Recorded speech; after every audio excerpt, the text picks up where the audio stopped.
In this video we explore the section of old woodlines that we came across during our trip down Hunt's Track. We discovered a track on the map and pulled up almost where the old line crossed Hunt's Track. This is pretty isolated country. We saw no one else for the full 4 days.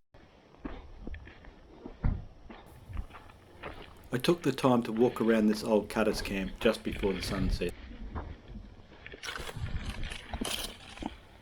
This is an old beer bottle, made in WA by the Bottle Exchange Company and often referred to as a beako.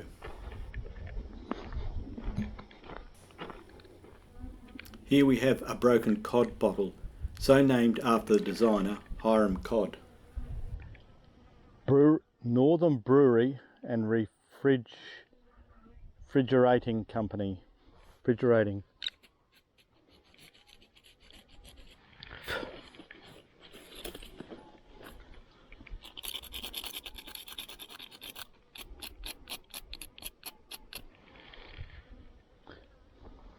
Northern Brewery and Refrigerating Company Limited, Northern.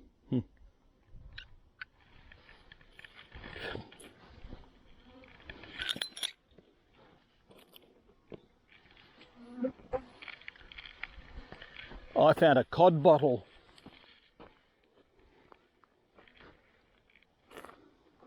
I saw a cod bottle, but it was all smashed to pieces.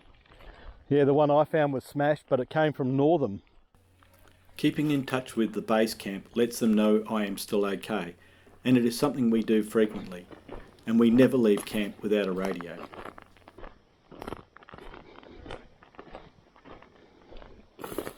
Cut trees.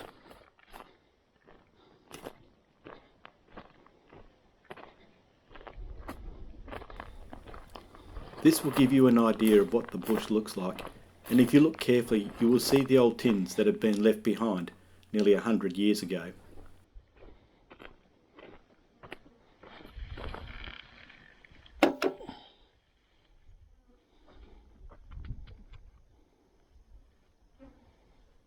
Big old railway nut, used with the bolts to hold the fish plates to the track. Finding these sorts of artefacts proves the closeness of the old railway line.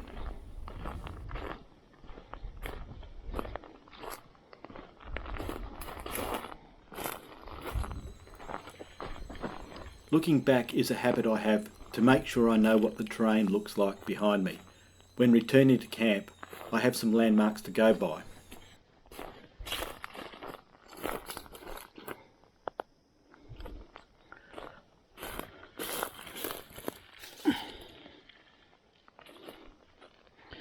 It's really strange, this campsite, nearly every bottle that we've come across has been smashed.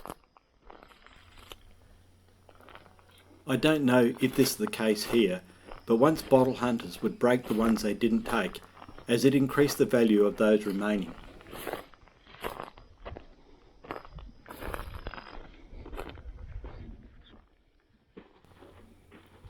How cool is this? A campfire site from 100 years ago in the woodcutting days.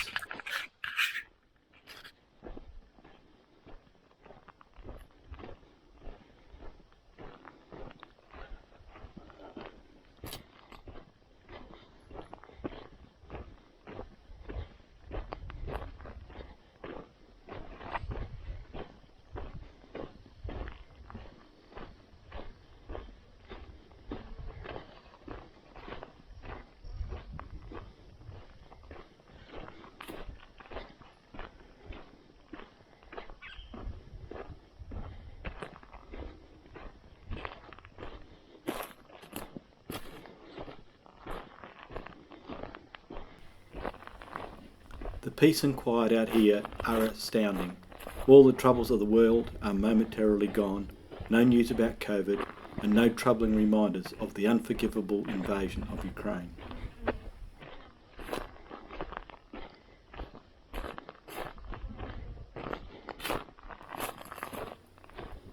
This section is one of the oldest sections in this area and was operated as early as 1922. As the wood was cut out, the spurs were pulled up and the main line extended further south, This western side of the cutting area, in what we call the western woodlines, was finished around 1937.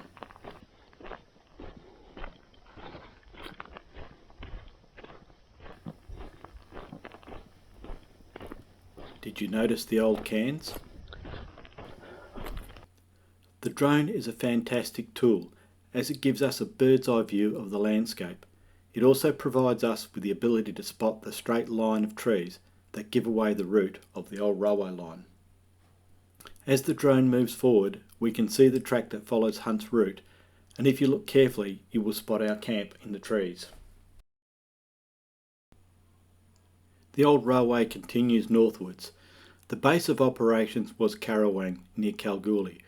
Main camps were established down the railway line and were moved every couple of years as the track extended south.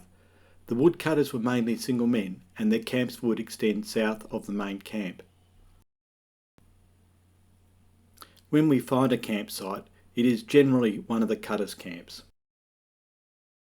The track that once went south was not easily discernible on the ground, so we put the drone up to see if we could locate it.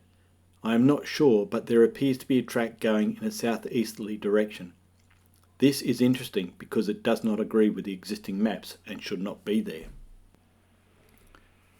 What this means for us is another trip to explore this region further, and perhaps we will even use the motorbikes to access this particular track.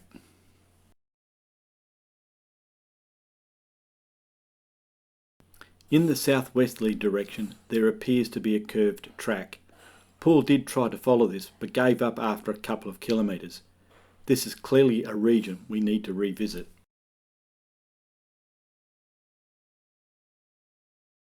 This was our camp for the night, just off Hunt's track.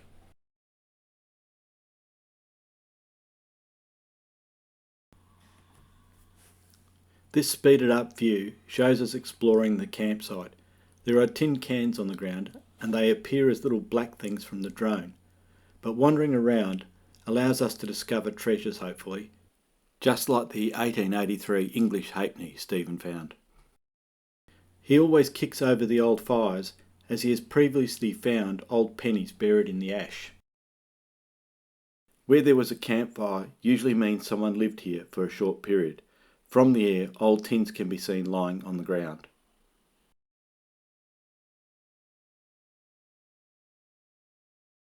And here, two small pieces of railway line, discarded for some reason and left here nearly a century ago. A few other relics are lying on the ground to interest us, but they are left near the railway line for others to see. The short break from work means we have to move on, so the exploration around this site has come to an end. But this does not stop us from looking for another old section of woodline. This trip to travel Hunt's footsteps has become another recce mission.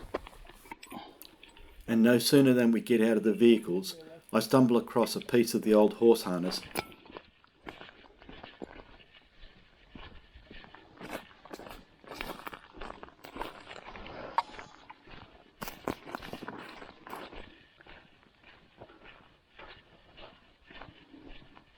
and then this.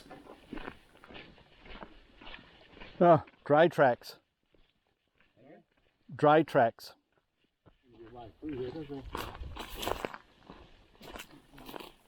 Because this section is so old, most evidence of the track has disappeared, except for the occasional dog spike. Paul is having a go at navigating using images on his phone and its GPS, but we soon hit a very dense bit of scrub, which makes the going very tough.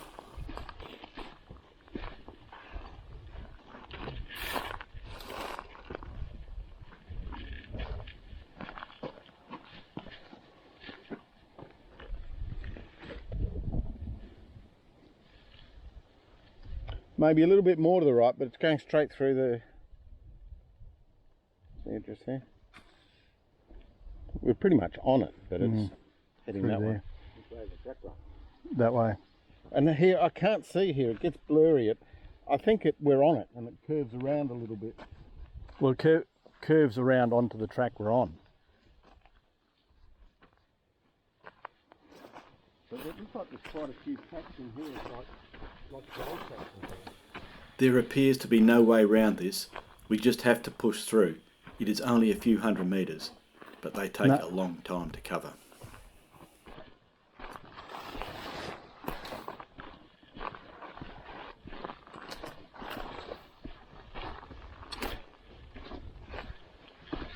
Watch out for Joe Blakes. Yeah, I like pretty good.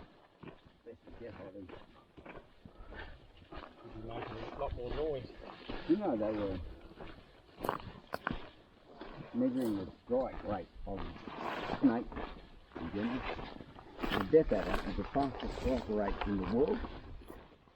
There's a few cans here. At last we break through the scrub to a small area of tins and a couple of broken bottles, all signs of a small camp. Well. Well. We're very close to the track. And you know what? Quad bike guy doesn't appear to have been here.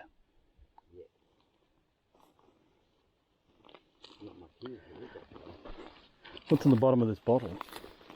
Oh, fucking Spinifex. I hope it was Spinifex, not a snake. You would have felt it 3 times. No, I was pretty quick.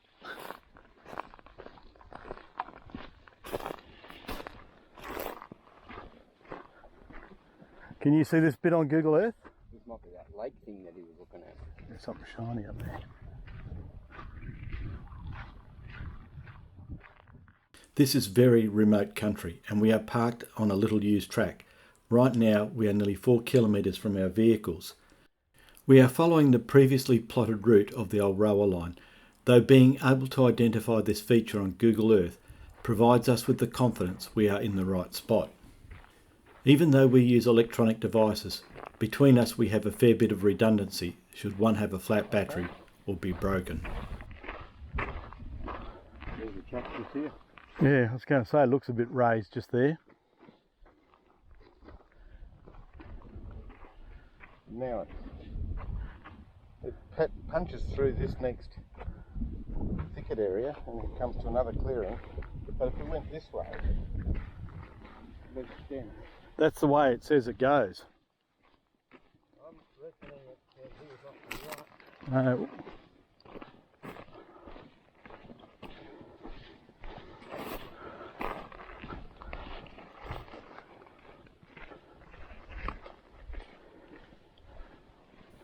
There are trees now becoming visible, which means the scrub will open up and we will be in a cutting area.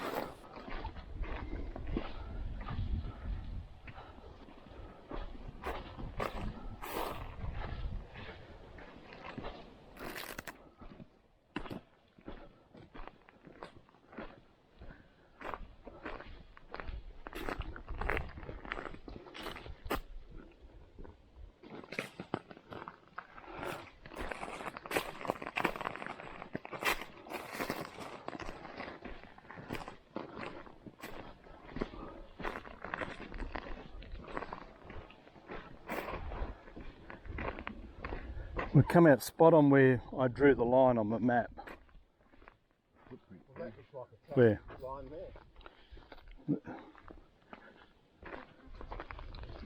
A what? Like a line. A line? A track line. Oh, I thought you said there was a line. Yeah. Because I was going to say we don't have them in Australia. I know. That's why it's fucking stupid to think I would have said that. Ah!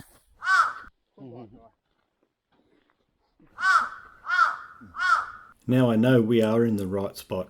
Quad bike guy has been here before and here are his tracks. Well, guess what? What? We got in the area. Fuck, this was a while ago. Yeah. Spider webs.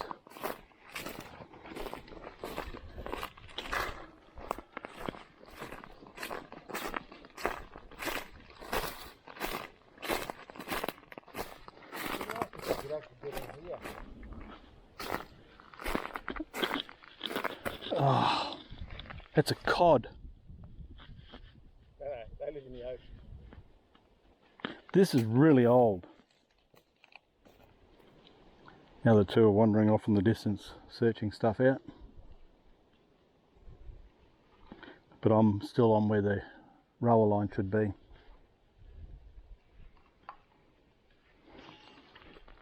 There's something here.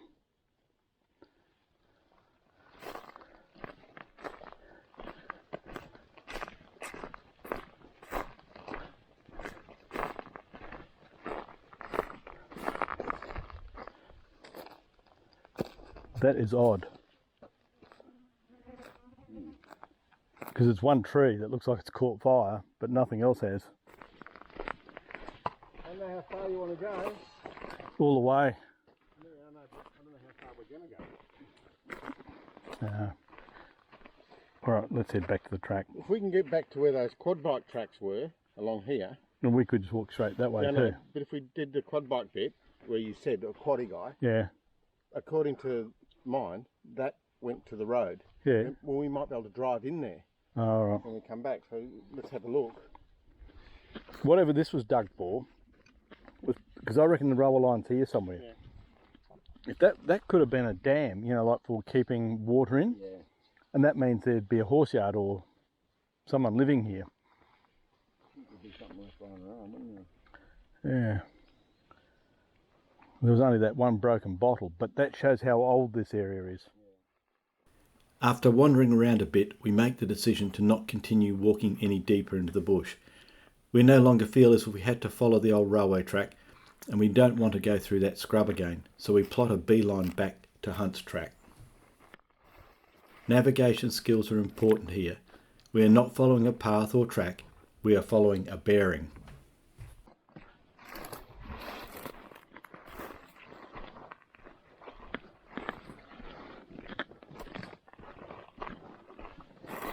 One trick I use is to pick a distant tree and walk to that, then do the same again, and this helps prevent the constant drift of direction.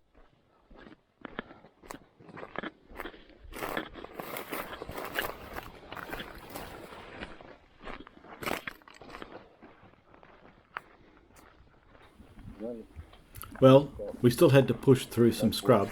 It was just different scrub in the end. But at last we're back on the track and we can see the vehicles. No, I didn't notice. Oh, I noticed it. I wouldn't notice that. Where did you put the camera? How far did we walk? It was about 4 k's. It was 4 k's. No, it would have been 6. On our last day out here, we found another track that we walked to, but as luck would have it, all the camera batteries went flat, so that will have to wait for another time.